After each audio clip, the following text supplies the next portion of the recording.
దేవునికి మహిమ కలుగునుగాక. ప్రభు పేరట మీ అందరికీ వందనాలు, శుభాలు. మరణాత. బాగున్నారండి? అందరూ బాగున్నారని నమ్మొచ్చు. ప్రభు పేరట మీ అందరికీ శుభాలు తెలియపరుస్తున్నాను. ప్రియులరా, ఉదయకాలం నుండి ఇప్పటి వరకు దేవదేవుడు మనల్ని కాపాడి బలపరిచి నడిపించిన దేవదేవునికి ఏమిచ్చినా కొద్దివే ఉంటుంది కనుక మనం గమనిస్తూ ఆయన వాక్యము కొరకు ప్రార్థన చేద్దాం. ప్రార్థన. సర్వ సృష్టిని నీతిని పరిపాలించుచున్న సృష్టికర్తమైన దేవానికి స్తోత్రాలు. మహోన్నతుడా, మహాగణుడు అయిన మా ప్రభువానికి వందనాలు చెల్లిస్తూ, నీ దాసుడిని నేను నీ ఎదుట చేరి ఉన్నాను. చేరి నన్ను నా తలంపులు మరుగు చేసి నా ఆత్మను నా దేహమును వాడుకుని నాలో నీ ఉండి నాలో నా ఆత్మ ద్వారా నీ బిడ్డలతో మాట్లాడి నీ రాజ్య వారసులుగా సిద్ధపరచమని ఆత్మరక్షణకర్త అయిన దేవదేవుని నామమున అడిగి ప్రార్థన చేయుచున్నాను పరమ తండ్రి. ఆమేన్. మన తండ్రిని దేవుని సహాయము సదా తోడై ముందుకు నడిపించును గాక. ఆమేన్. నా ప్రియమైన ప్రియా దేవుని విశ్వాసులారా, దేవుని సంగమ, ప్రభు పేరట మరొకసారి మీ అందరికీ శుభవందనములు తెలియపరుస్తున్నాను. ఎందుకంటే దేవుడు తన కృపను బట్టి, తన ఆలోచన బట్టి నిన్ను నన్ను నడిపిస్తున్నాడు, బలపరుస్తున్నాడు, ఆదరిస్తున్నాడు అనే ఆలోచనలోకి వచ్చినప్పుడు దేవుడు ఏ రకంగా నడిపిస్తాడు అని మనం చూస్తే కీర్తన గ్రంథం 122 అధ్యాయం 9 వచనాలు మాత్రమే ఉన్నాయి. ఇవి చదువుకుని దాని వాక్యము ధ్యానం చేద్దాం. యెహోవా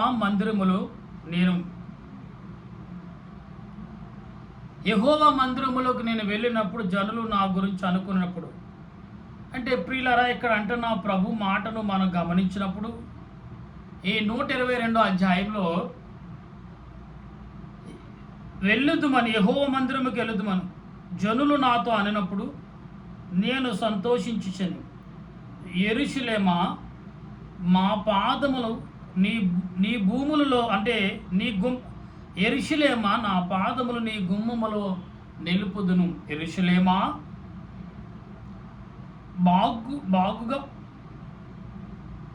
బాగుగా కట్టబడిన పట్టణము వలె నువ్వు కట్టబడి ఉన్నావు. ఇక్కడ మనం ఆలోచన బాగా కలిగిన వారిగా ఉండవలసిన వారమైనాం. పిల్లలు, ఎందుకు అంటే దేవుడు తన కృపను బట్టి, తన ఆలోచన బట్టి ఎలాగూ యెరూషలేమా నువ్వు బాగుగా కట్టబడదు అంటే యెరూషలేముతో మనల్ని పోల్చాడు దేవుడు. యెరూషలేము అంటే సందురమైన పట్టణముగా, మహాజ్ఞానమైన పట్టణముగా, మహా ఇజ్జి కలిగిన పట్టణముగా, ఇవాళ ప్రపంచంలో సుమారు కోటికి 90 లక్షల దరిదర కోటి జనాభా ఉన్న ఈ ప్రజలు, ఆంధ్రప్రదేశ్ సగం ఉన్న అంత ప్రజలు, ప్రపంచాన్ని ఏలుబడి చేసే ప్రజలుగా దేవుడు యెరూషలేము ప్రజలని నియమించుకున్నాడు. అందుకే దేవుడు ఏర్పరచుకుంటే నువ్వెక్కడున్నా కూడా రాజువే. అయితే ఇశ్రాయేలులకు నిర్మింపబడిన శాసనమును బట్టి యెహోవా నామమునకు కృతజ్ఞతాస్తుతులు చెల్లించుచు వారు గోత్రములు, యెహోవా గోత్రములు అక్కడికి ఎక్కి వెళ్ళెను. అంటే మన గోత్రాలు, యెహోవా గోత్రం అంటే దేవుని చేత నింపబడిన ప్రతి మనిషి, యాకోబు సంతానం అనుకునే ప్రతి మనిషి కూడా అక్కడికి ఎక్కబడతాడు. యాకోబు సంతానం కాకుండా ఆనాడు ఐగుప్తు నుంచి ఇశ్రాయేలు ప్రజలు కానానుకు పాలు తేనె ప్రవశించే స్థలముకు వెళ్ళినప్పుడు వీరు ఇశ్రాయేలు ప్రజలతో లెక్కించబడిన వారై ఉన్నారు. మీకు సంగతి తెలుసా? ఇశ్రాయేలు ప్రజలు ఎంత సంఖ్య అయితే ఐగుప్తు నుంచి బయలుదేరిందో, యెరూషలేము ఆ యొక్క కానానుకు వెళ్ళేటప్పటికి అంతే సంఖ్య ఉంది. కానీ ఈ సంఖ్యలో ఇశ్రాయేలు ప్రజలను పిలువబడిన వారికంటే ఐగుప్తు ప్రజలే ఎక్కువగా అందులో ఆనాడు వారితో స్నేహము చేసిన వారు, వారితో వారితో నడిచి జీవించి దేవుని నమ్మిన వారు అనేకులుగా ఆ స్థలములకు ఇశ్రాయేలు ప్రజలుగా ముద్రించబడి అంటే ఆనాడు కానానులోకి ప్రవేశించినట్లుగా లేఖనాలు మనకు బాగా స్పష్టంగా చెప్తున్నాయి. అయితే ఇక్కడ ఉంచుటకై నీ సింహాసనములు దావీదు వంశములు సింహాసనములు స్థాపింపబడి ఉన్నది. యెరూషలేము యొక్క క్షేమము కొరకు ప్రార్థన చేయుడి. యెరూషలేమా నిన్ను ప్రేమించేవారు వర్ధిల్లుదురు. అంటే ఇక్కడ చూసారండి, యెరూషలేము గురించి ప్రార్థించిన వారు, యెరూషలేమును గురించి తలంచుచున్నవారు, యెరూషలేము గురించి ఆలోచించుతున్నవారు, యెరూషలేము గురించి ఏమంటే ప్రార్థన విజ్ఞాపన దేవునికి మొరపెడుచున్న వారందరూ కూడా వర్ధిల్లుతారంటున్నాడు. యెరూషలేము అంటే చిన్నది చిటికిదేం కాదు.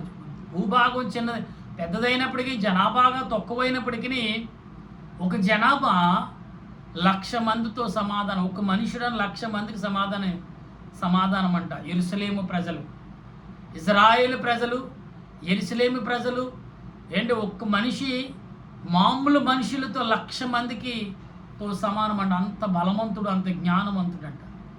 గమనించండి ఈ రోజున అది దేవుని బిడ్డలుగా ఇక్కడ ఏమన్నాడు, యెరూషలేముకు పై ఎక్కొచ్చేవారు, నడిచొచ్చేవారు, లేకపోతే ప్రవేశించిన వారులారా, నా సంతతును, యాకోబు సంతతును, ఇశ్రాయేలు సంతతుల వారు మాత్రమే అక్కడికి. అంటే మనము ఒకటి దేవుని రక్తం చేత కడగబడిన వారు, మొదటిదేమో యాకోబు చేత ఏర్పరచబడిన బిడ్డలుగా, రెండోది యాకోబులో నుంచి వచ్చిన సంతానం యేసుక్రీస్తు ప్రభు ద్వారా రక్తము ద్వారా కడగబడిన పిల్లలుగా 2 గుంపులుగా దేవుడు పిలుస్తున్నాడు. ఒకటి ఏమండి దేవుని గుంపుగా, రెండోది యాకోబు గుంపుగా పిలుస్తున్నాడు. కాబట్టి మనం ఏ గుంపులో ఉన్నాం? 2 గుంపుల్లో ఉండవలసిన వారమే. ఆ గుంపులో హెచ్చు, ఈ గుంపు, 2 గుంపులు సమానం. దేవుడు ఏర్పరిచిన, తండ్రి అయిన దేవదేవుడు ఏర్పరిచిన గుంపులు, ఇవి మాత్రం మర్చిపోవద్దనేది మనం గమనించాలి. అయితే ఇక్కడ మనం మాట్లాడుకున్నాం, ఇక్కడ మనము ఇశ్రాయేలు ప్రజల గురించి మనం ప్రార్థించినప్పుడు, యెరూషలేమా నిన్ను ప్రేమించి వారి వర్ధిల్లుదురు, నీ ప్రాకారములను నెమ్మది కలుగును గాక, నీ నగరం. ఇక్కడేమో నీ ప్రాకారం, దేవుని ప్రాకారం, దేవుని నామములు ఎవరైతే ప్రాకారం కట్టుకుంటున్నారో నెమ్మది కలుగును గాక, నీ ప్రాకారములు వారు వర్ధిల్లుదురు గాక, వారి నెమ్మదిని పొందుదురు గాక. దేవుడు ఎన్ని రకాలుగా నిన్ను నన్ను బలపరుస్తున్నాడు ఒకసారి ఆలోచించాలి ప్రియులారా.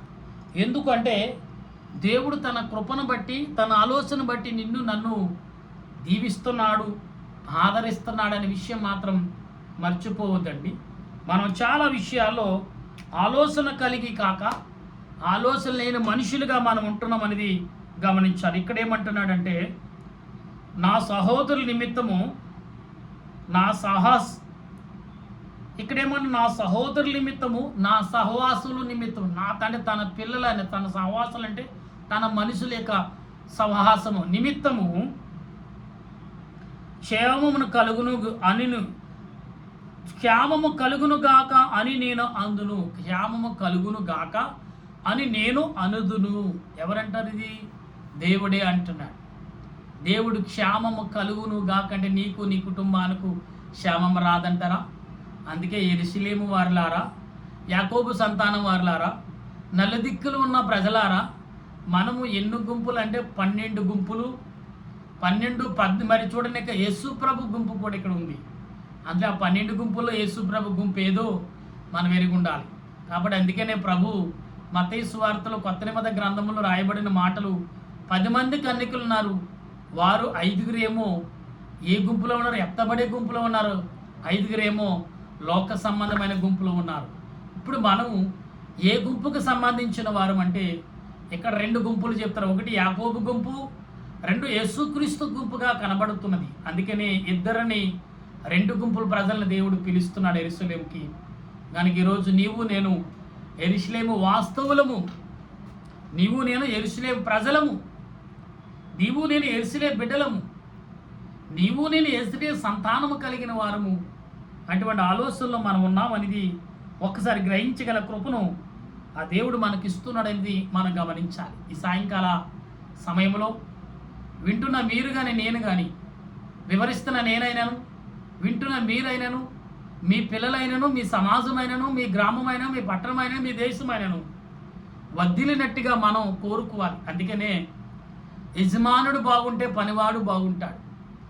యజమానుడు ఎప్పుడైతే పనివాడు ఎప్పుడు యజమానుడు యొక్క బాగు కోరుకుంటే ఆ యజమానుడికి ఏమైనా అభివృద్ధి పెరుగుతుంది, దిగుబడి వస్తుంది, ప్రశాంతతగా ఉంటాడు. ఎప్పుడైతే యజమానుడు పట్ల పనివాడు ద్వేషము అసూయ కలిగి ఉన్నాడు, నా యజమానుడికి ఎక్కడ కూడా లాభ దిగుబాటులు ఉండవు. ఎందుకంటే అతను నడువంచడు, బద్ధకొస్తుడుగా మారుతాడు. తర్వాత తన యజమాను వస్తువుని అనేక రీతిలుగా నాశనం చేస్తారు. అందుకనే ఎప్పుడు కూడా ధనవంతులు కూడా ఎప్పుడు కూడా లేనివారిని, పేదవారిని, పనివాడిని ఎందుకు ప్రేమిస్తారంటే వారు గ్రహిస్తారు. ఎందుకంటే పేదవాడును, లేనివాడును, దరిద్రుడనేవాడు కూడా ఎందుకు వాడి వలనే, వాడి కష్టం వల్ల నేను గొప్పవాడినయ్యాను అని ఎవడైతే గుర్తిస్తాడో వాడు ఎప్పుడు వర్ధిల్లుతూనే ఉంటాడు. స్థిరకాలము యెహోవా మందిరంలో నివసించిన వాడు వెలుగులో జీవించినట్లుగా నిత్యము నివాస స్థలము కలిగి ఉంటాడు. అందుకనే సంఘ విశ్వాసులు కానీ ఎప్పుడు కూడా వేరు చేసి మాట్లాడకండి. ధనవంతుడైనను, దరిద్రుడైనను, సమరయుడైనను, యూదుడైనను దేవుడు అందరూ సమానంగానే చూస్తాడు. ఆ స్థలములో ఒకటి మనుషుడు, రెండు దేవుని ఆత్మతో నింపబడిన వాడు. ఈ రెండే ప్రభు ఆ స్థలములో చూసినవాడు. నువ్వు హెచ్చించేవాడువా, నువ్వు గొప్పవాడువా అని చూడలేదు. ఎందుకంటే దేవుడు నీకు ఒక ఏర్పాటు స్థలమును నీకు ఇస్తున్నాడు. అక్కడే నేను నిర్ణయమును, నువ్వేం పని చేయాలి, అక్కడ భూలోకంలో చేసిన పనులు అక్కడ కూడా కొనసాగించాలా, లేదు భూలోకంలో వేరే పని దానికంటే మిగిలిమైన శ్రేష్టమైన దృఢమైన బలమైన పనిని ఆ లోకంలో ఆయన లోకంలో నీకు ఇస్తాడేమో. పని మాత్రం ఉంటుంది. ఇక్కడ లోక సంబంధమైన పనిలో ఎక్కువగా మన సమయం వెచ్చించి దేవుని సమయమును తక్కువగా హెచ్చిస్తున్నాం. కానీ అక్కడ అలా కాదు. నిత్యము ఆయన నీకు నిత్యము స్తుతించే పనిని ఇస్తాడేమో, ఎంత అదృష్టం. ప్రార్థించే సమయం ఇస్తాడేమో, ఎంత అదృష్టం. విజ్ఞాపన చేసే సమయం ఇస్తాడేమో, ఎంత అదృష్టం. కొత్త ఆకాశం కొత్త భూమి కొరకు నువ్వు కనిపెట్టావు భూలోకంలో. అదే కొత్త ఆకాశం కొత్త భూమి కొరకు దేవుడు మరలా నిన్ను స్తుతించమంటున్నాడేమో. నీవు పాత భూమి ఏమండి జీవితమును మరలా నీకు కొత్త ఆకాశంలో కొత్త భూమిలో నీకు మరలా ఆ జీవితాన్ని ఇస్తాడేమో. నువ్వు ఇక్కడ పాత జీవితము, పాత ఆకాశం, పాత భూమిలో నువ్వు జీవించావు కాబట్టి కొత్త ఆకాశములో కొత్త భూమిలో కూడా నీవు నీ నడకను, నీ పడకను, నీ విశ్వాసాన్ని కనపరచుని దేవుడు అలా పనిముట్టుగా వాడుకుంటాడేమో మనం గమనించాలి. అయితే ఇంకొక వచనం, దేవుడైన యెహోవా నిమిత్తము నీకు మేలుకు ప్రయత్నం చేయదను అంటే, మరియు దేవుడైన యెహోవా నీకు నిర్మితమైన ప్రయత్నం అంటే విశ్వాసమైన బలమును ఇచ్చుటకు ఆయన ప్రయత్నం చేస్తాడని చెప్తున్నాడు ఇక్కడ. నిజమే కదా. ప్రయత్నము, విశ్వాసము, నమ్మకము, విధేయత, వినయము, ప్రేమ, ఆత్మీయత, ఆనందము, సంతోషం మనము కలిగిన వారిగా ఉండాలి. అంతే తప్ప మన ఇష్టమైన రీతిలో, ఇష్టమైన ఆలోచనలో మనం ఉండకూడదు ప్రియులారా. ఎందుకంటే దేవుడు ఒకే రీతిగా ఉంటాడు, ఒకే తలంపు కలిగి ఉంటాడు, ఒకే ఉద్దేశం కలిగి ఉంటాడు, ఒకే ఆలోచన కలిగి ఉంటాడు. అటువంటి ఆయనను ఎన్నో తలంపులు, ఎన్నో క్రియలు, ఎన్నో ఆలోచనలు దేవుని దగ్గర పెట్టినా కానీ నిన్ను చూసి ఆయన గాబరపడడు, నిన్ను చూసి ఆయన ఆందోళన చెందడు. నిన్ను సరిచేయటకు, నిన్ను బలపరచుటకు, నిన్ను నడిపించుటకు, నిన్ను ఆయన ఎంతకు చేర్చుకున్నటకు అనేకమైన ప్రయత్నాలు ఆయన చేస్తూ ఉంటాడు. నా ప్రియమైన దేవుని విశ్వాసులారా, దేవుని సన్నిధిలో ఎంతగా మీరు ప్రార్థన చేస్తున్నారు, దేవుని సన్నిధిలో ఎంతగా విజ్ఞాపన చేయగలుగున్నారు, దేవుని సన్నిధిలో ఎంతగా స్తుతిస్తున్నారు, మీరు దేవుని సన్నిధిలో ఎంతగా ఆరాధిస్తున్నారు. ఆయన ఎడల ఎంతగా విజ్ఞాపన మనం చేస్తున్నాం. అందుకే మనం ఎప్పుడైతే ఉపవాసం ఉంటామో ఆ రోజున మనం తినే ఆహారం కంటే కొంత అధికము చేసి ఎవరికైనా ఆహారం పెట్టడానికి ప్రయత్నించండి. మనం ఏమైతే మానుకుంటున్నామో అవన్నీ ఎదుటి వారికి అధికముగా ఇవ్వటకు ప్రయత్నించాడు. అంటే మేము పేదవారం అండి, మా దగ్గర ఏమీ లేదు, ఉన్నవారిని అడుగుతున్నాడు దేవుడు. నీకుంది కాబట్టి ప్రేరేపణ ఇస్తా, లేనివాడికి ప్రేరేపణ ఇవ్వడు దేవుడు. చాలామంది ఇవాళ మీరు ఇది ఇస్తే దీవించబడతారు, అది ఇస్తే దీవించబడతారు అంటున్నారు.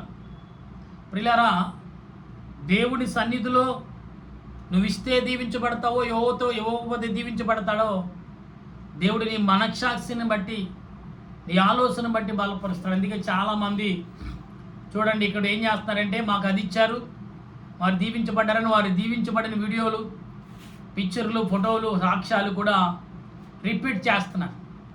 ఇవాళ ఎలాగుందంటే దేవుని వాక్యం సంపాదనతో కూడిన పనులుగా ఉన్నాయి. కానీ దేవుడు నీ విశ్వాసాన్ని పరీక్షిస్తాడు, నిన్ను పరీక్షించడు. నీలో విశ్వాసతను, నీలో గొప్పతనాన్ని, నీలో ప్రేమనే కావాలి ఆయనకి. నువ్వు ఎంతవాడిగా కానుకలు ఇచ్చావు, ఎంతవాడిగా నువ్వు నడుచుకున్నావు అనేది నీ విశ్వాసాన్ని బట్టి ఆయన నేను బలపరుస్తాడు. గమనించండి, ప్రార్థించండి. అందుకే ఈరోజు దేవుని సన్నిధికి చేరుట, దేవుని సన్నిధిలో చేరటం అంటే మామూలుగా కాదు. దావీదు ఎలా చేరాడు? విజ్ఞాపనతో చేరాడు. దావీదు ఎలా నడిచాడు? విజ్ఞాపన. ఇవాళ తల్లి చాటునున్న పిల్లలు, తండ్రి చాటునున్న పిల్లలు అభివృద్ధిలోకి లేరా? విజయాలు సాధించట్లేదా? ఏమండి, తల్లి ప్రేమ తండ్రి ప్రేమ కలిగిన పిల్లలు ఎంత గొప్పవారుగా లేరు? ఇలా యాకోబు సంతానమును దేవుడు ఎందుకు ఎంచుకున్నాడంటే, యాకోబు తన పిల్లలను దేవుని యందు భయభక్తులు నివసించే రీతిలో ప్రేమించాడు యాకోబు. అందుకాబట్టి యాకోబు 12 గోత్రాలకు గురువయ్యాడు, 12 గోత్రాల్లో ప్రముఖుడయ్యాడు, 12 గోత్రాల్లో అగ్రస్థానాన్ని దేవుడు నిలబెట్టాడు. తనలో నుంచే మూలలు తీశాడు. అబ్రహాము గారి నుంచి మూలలు వెతుకుతూ భద్రపరుస్తూ యాకోబు దగ్గరికి వచ్చినప్పటికీ విస్తారపడింది. యాకోబులో పట్టుదల, విశ్వాసం, నమ్మకం, భక్తి, భయము, వినయము, విధేయత. మోసం ఎవరైతే చేస్తున్నాడో నిత్యం భయపడుతూ జీవిస్తాడు. అందుకే యాకోబు, దేవా నన్ను దీవిస్తేనే తప్ప నేను మాత్రం నిన్ను విడవను అని పెనిగిలాడిన మానవుడు ఎవరైనా ఉన్నాడంటే యాకోబే. అందుకే యాకోబుని బహు ఎక్కువగా దేవుడు ప్రేమించేవాడిగా, యాకోబు సంతానంలో వచ్చిన దావీదు కీర్తన మనం చదువుకుంటూనే ఉన్నాం. కనుక గమనించండి, ప్రార్థించండి.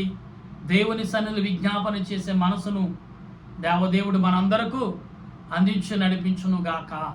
ఆమేన్. ప్రార్థన చేద్దాం.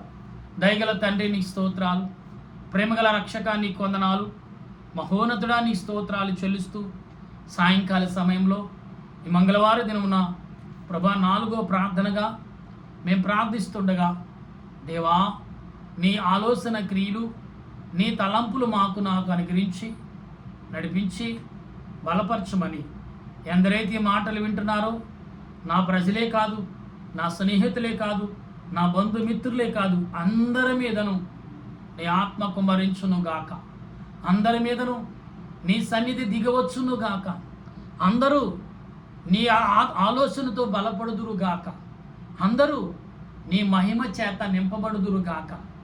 శాంతి సమాధానముతో వర్ధిల్లుదురు గాక. ఆరోగ్యము ఆయుష్తో సాక్షులుగా నిలుచుదురు గాక ప్రభు.